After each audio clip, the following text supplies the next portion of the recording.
ในรัชสมัยราชวงศ์โชซอนในยุคของกษัตริย์องค์ที่10คือเจ้าชายยอนซันกุลเรียกได้ว่าเป็นที่เป็นความวุ่นวายและเสื่อมโทรมที่สุดจากความแค้นของสองพ่อลูกตระกูลหนึ่งที่ถูกเนรเทศออกจากวังจึงคิดกลอุบายต่างๆเพื่อที่จะได้อำนาจกลับคืนมาและนี่ก็เป็นจุดเริ่มต้นของการเกิดกษัตริย์จอมเหี้ยมโหด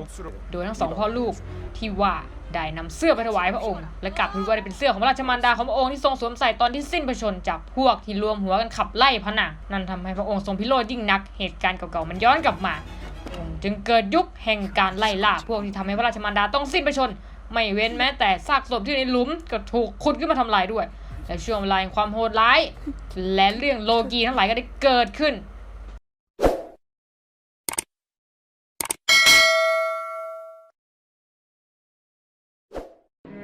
ความวุ่นวายเริ่มต้นจากพระมเหสียุนซึ่งเป็นพระมารดาของเจ้าชายยอนซันถูกเนรเทศและประหารในรัชกาลก่อนหน้าและพระนางก็มีพระราชโองการให้ปกปิดเรื่องราวเหล่านี้เป็นความลับ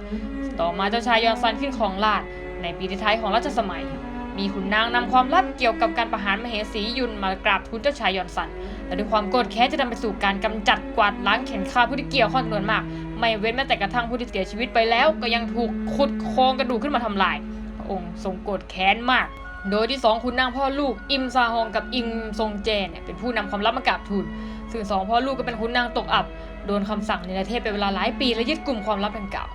ซึ่งนี่ก็เป็นลู่ทางหวนคืนกลับสู่การมีอำนาจหลังจากเหตุการณ์สังหารหมู่ทั้งคู่ก็ได้รับการอวยยศและก็ทราบกันดีว่า2ขุนนางในประจบสพกษัตริย์องค์นี้ได้เก่งมากที่สุดดังจะเห็นได้จากเหตุการณ์การวาดรูปของเจ้าชายเราจะขอเรียกกษัตริย์ว่าเจ้าชายซึ่งสีหน้าสาวงามที่พระองค์วาดออกมานั้นมีสีหน้าที่ไม่ได้เต็มเปี่ยมด้วยอารมณ์พูดยังไงก็คือรูปมันไม่สวยขุนนางอิมซงแจจะได้อาสาเขียนชื่อตนเองลงไปในภาพวาดนั้นแทนเพื่อไม่ให้กษัตริย์เสียชื่อเสียงจงรักภักดีเสียจริงแท้ขุนนางทั้งสองเริ่มทำตัวเป็นคนโปรดคอยชักใจเกลี้ยกล่อมให้เจ้าชายยอนซันเนี่ยละทิ้งกิจการบ้านเมืองหมกมุ่นมัวเมาในการตัณหาจนนำไปสู่การเกณฑ์สาวงามจำนวนนับพันจากทั่วทุกหนแห่งเข้าทำการคัดเลือกเป็นนางสนมทั้งในระหว่างที่พระองค์ออกล่าสัตว์ยังได้ออกไปข่มขืนยิงเท่านั้นไปทั่วกลางที่โล่งแจ้งอีกด้วยอิมซุงแจรับหน้าที่เป็นผู้ดำเนินการเกณฑ์หญิงสาวทั่วทั้งแผ่นดินและใช้ภารกิจนี้ด้วยเป้าหมายแก้แค้นศัตรูทางการเมืองสะสมความมั่งคั่งให้ตนเองเนี่ยจากการรับสินบนและหวังที่จะแผ่อิทธิพลกุมอำนาจในราชสำนักจากการเฟ้นหาสาวงามที่เขาสามารถควบคุมได้และฝึกเตรียมความพร้อมทุกด้านเพื่อกุยทางมาสู่ตำแหน่งนางสนมคนโปรดในขณะเดียวกันอีกขั้วอำนาจก็เตรียมสาวงามด้วยจุดหมายเดียวกันนั่นก็คือฝั่งของพระมเหสีในขณะที่ขุนนางซุงแจได้เจอกับนางเอกที่กำลังลังมาฆ่าสัตว์อยู่นั้นขุนนางซุงแจก็ต้องตกตะลึงจนตาค้างเพราะเธอช่างเหมือนกับรักแรกของเขายิ่งนักเขาได้ตามเธอไปแต่ในขณะนั้นเองก็ถูกชาวบ้านรุมทำร้ายด้วยความไม่พอใจที่ขุนนางซุงแจจับหญิงสาวจำนวนมากเข้าวังมาก่อนหน้านี้จนเขาสลบไปแต่นางเอกก็ได้มาช่วยไว้ต่อมานางเอกได้ปลอมตัวเพื่อเข้าไปในวังเพราะหวังจะปลดหนี้ให้พ่อได้บอกซุงแจไว้ก่อนหน้านี้ซึ่งเขาไม่อนุญาตแต่เธอก็ปลอมตัวเข้าไปจนได้ซึ่งความจริงพ่อของเธอเนี่ยได้ตายไปแล้วและก็ได้เข้าสู่ขั้นตอนการอบรมสั่งสอนบรรดาสาวงามให้มีความรู้ทักษะในเรื่องเพศขั้นตอนการคัดเลือกที่ละเอียดถี่ถ้วนยังกับสอบข้อเขียนปฏิบัติและสอบสัมภาษณ์ยังไงอย่างนั้นรวมทั้งการจับตามองอย่างใกล้ชิดของฝ่ายที่ไม่พึงพอใจของเจ้าชายยอนซันการทดสอบเนี่ยละเอียดถี่ถ้วนมากและก็ถึงพี่ถึงขิงมากให้ต้องไปย้อนดูกันเลยทีเดียวและหญิงงามผู้ที่รอดมาถึงด่านสุดท้ายก็คือนางเอกและซองจุงแม่คนอีกฝั่งของพระมเหสี